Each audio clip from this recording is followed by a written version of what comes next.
I'm hoping that they find a way, especially for people, nurses, doctors, anybody in the health industry who really had to deal with this right up front and personal. I mean, do you know of any type of financial, like, hazard pay that they're going to be giving you guys, or? No. To put it simply, that really is, that's so messed up. Yeah, That's so messed up. Because, I mean, that you guys were the only people to deal with this. Right. Yeah. That's so crazy.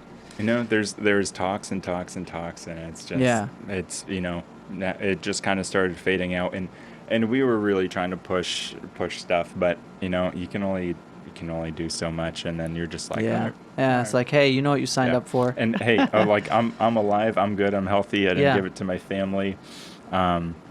There's like one thing just to kind of really set the reason why we need to get rid of this thing. I had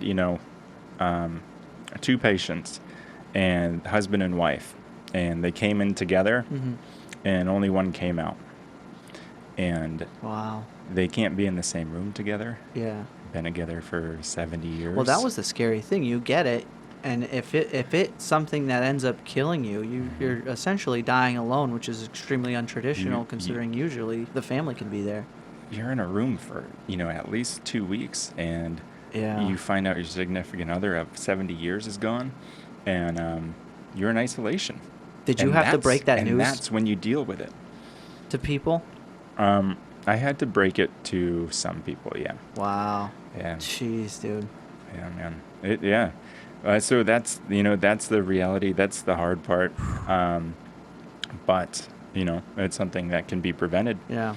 I just got to be smart about it. It's part of the job too. I mean, are you in the ICU at all?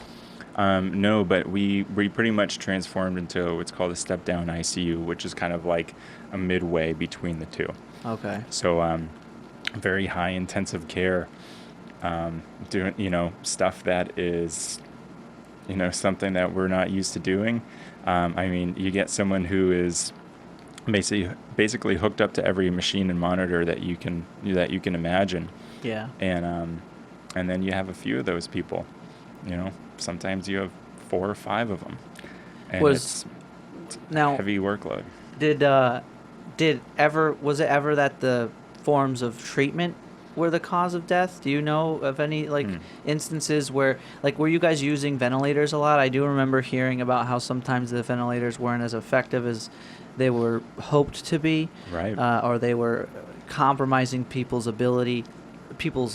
pulmonary ability, to breathe. Sure, on their own. Yeah, on their own. Yeah, and sometimes people have a really hard time getting off of those and having it natural system restart. So ventilators were strictly for ICU, but we would have different types of oxygen masks that they would have to use,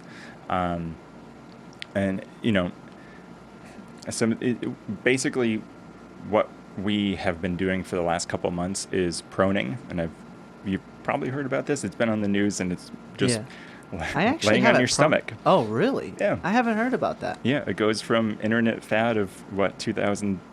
Oh, planking, planking basically to. They were telling us something after all. To now, it was like a great treatment. Yeah. So proning, planking, pretty now, much the same thing. What's the science in that? Is it just have to do with the fluids from? It's the physiology of the lungs. If you lay in your back, your lungs, gravity just kind of pulls them more close a little bit, because they always come from front to back. Right. So if you're laying on your stomach, the way everything is just set, it helps to open up that airway, that upper airway, a little bit more, and then it's less congested. All those air pockets that are getting smothered in this, film from COVID, are able to open up and breathe a little bit better. Wow. Yeah. Just from laying on your stomach. They found it to be more effective than ventilators. No kidding. Yeah. Well, that's got to be convenient as hell. Because I've seen diagrams of how is the application process of a ventilator. I mean, that must be pretty rough to have to apply that to somebody. Yeah. Oh, yeah, absolutely. Versus just, flip over. dude. That must have been such a relief. You gotta, yeah. It's kind of a brutal undertaking. Yeah. Yeah, but dude, you just lay on your stomach. And for those of you who don't know how a ventilator is applied, it's worth a Google search as well. It's pretty invasive. It's extraordinarily. You become half man, half machine. It's pretty much like giving somebody an iron lung, right? I mean, they pretty much. Yeah, you shove a tube, a giant piece of metal down your throat, pulls your tongue back, and then puts a tube down so a machine can breathe for you. Oh my God. Yeah, and then think about being on that, and you're not able to do that on your own, which is just kind of mind blowing. A lot of people start to have psychosis from it. It's a big side effect. What's psychosis? So like acute delirium, basically. Okay. Yeah. So just kind of being completely disoriented. You may not know the time. Just from using a ventilator? It could be from the ventilator, because it could be just a change in your body's function, something it's not used to doing. Because breathing is a passive ability. You just do it. You don't even think about it. Exactly.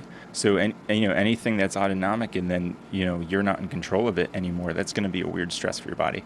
I was going to say that would be bizarre. Dude, even the isolation in a hospital, the change in nutrition, because we all tend to eat the same things. Yeah. So a big switch in nutrition day in and day out.